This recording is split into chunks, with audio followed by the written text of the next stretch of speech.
अरे जयंत पाटला, तुझ्यासारखा भिकारी अवलाद गोपीचंद पडळकरची नाही. माझ्यात ती धमक आहे कार्यक्रम करायची. तुझ्यासारखी ती अवलाद नाही. तू राजाराम पाटलानं काढलेली अवलाद मला अजिबात वाटत नाही. काहीतरी गडबड असणार आहे. मी भ्रष्टाचारमध्ये नसतो. मी याच्यावर काय झालं, पवारांनी काय केलंय? पवारांनी मुख्यमंत्र्यांना फोन केलाय, हे वक्तव्य शोभनीय नाही.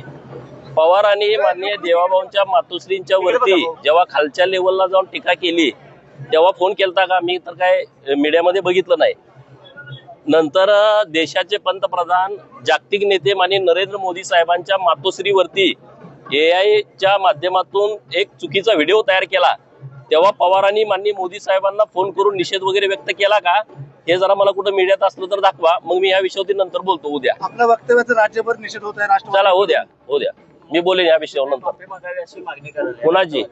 कुणाची कशासाठी असं वक्तव्य केलं मी बोलतो याच्यावर नंतर. मुख्यमंत्र्यांचा काही संपर्क झाला या विषयावर? नाही, मी इथं बैठकीमध्ये होतो.